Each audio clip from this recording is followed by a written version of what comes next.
close cousin of the consumer adoption process is the product life cycles. And you need to understand this too. We're going to use the same scale, the same curve. Every product goes through a life cycle. Every product and industry. If you don't believe me, ask the guys who used to sell horse and buggy. Horse and buggy had been around forever. Can you imagine the dismay of the last guy that was in that market? He's saying to himself, horse and buggy has been around since the beginning of time. So there's no reason to think it won't go on for the next thousands of years. But if you think automobile's going to be here forever, I got a surprise for you too. Think about it. How many SUVs did you see 20 years ago? None. Never heard of them. So the product might not disappear, but sometimes it mutates into something else. You think SUV going to be here forever? No. But I tell you what, they have a big sizable portion of the automobile market now, don't they? It's like every other automobile you see going down the street is an SUV now. It's because of the life cycle. It goes through this thing called the introduction, the growth, maturity, and they all eventually decline. Think about your product again. Don't think it's going to be here forever. I don't care if business is good. I'm going to tell you a little secret. I'm going to tell you where we blow it. Particularly small businesses with lack of experience. We go through this introductory stage. We get into this growth stage. And this is where we go crazy. It's not necessarily your product right here or your skills. It's hard not to do well when an industry is in growth. Everybody wants it. It's hot. They'll buy it from anybody. And then, so you're saying, okay, I'm in the growth. Business is good. This is when you go out and you buy a new car. You get a bigger office. You upgrade all your software and hardware. You start inviting your friends over to the pool. Then all of a sudden, hello, you get up here in maturity. You say, wait a minute. Last week, we did about half of the sales we did last year this time. What's happening? Let me tell you, folks, you didn't understand this cycle. Don't get right here and get happy and start spending all your money.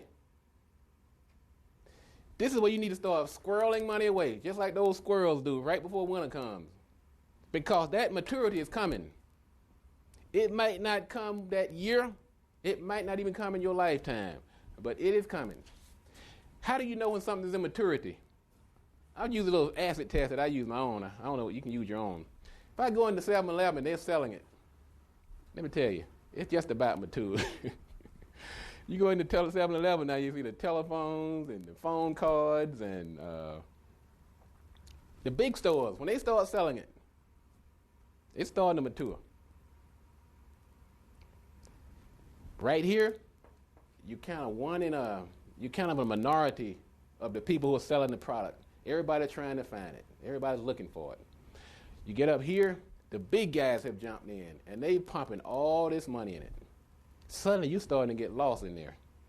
It's hard to compete in here. And I'm going to tell you something. If you haven't entered this market yet, if that industry is in maturity, I want you to think again. Think about something else. Because you have a hard time. If you're coming in right here, this is a good time to come. Everybody's buying it. People can't find enough of it. If you get over here, start to get a little tougher. Get over here and decline doesn't necessarily mean fold the tent. But what it means, the big guys have just about milked that category dry.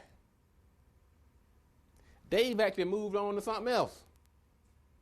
They're finding the new uses for the product. They're starting to take the money they've made in here and putting it in other products, new products and services. And some of us small businesses, we're just getting in over here. We're saying, wow, man, this is a good market to get into. Everybody's doing it. Everybody's doing it, but also everybody's selling it. When a product gets into decline, that doesn't necessarily mean, like I said, fold up the tent and go home.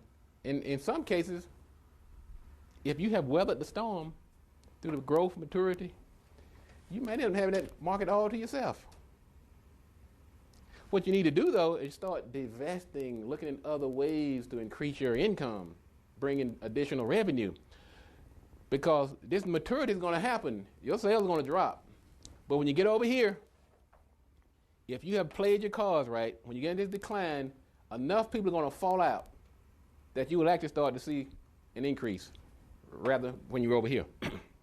This happened actually through the, this actually happened in the internet. Certain services on the internet where we went through this explosion of a growth. Sometimes this curve can take years, centuries, generations. Sometimes it can take place in the course of a few months. When it takes place in a few months, it's more like a fad, more so than a cycle. The pet rock and some of these other things, they come in, they go up, they come down. But what we saw of the internet, once we had the implosion in here somewhere, we got into the decline, and now certain people are starting to come back. The companies that stuck it out are starting to see a surge in growth. Welcome back.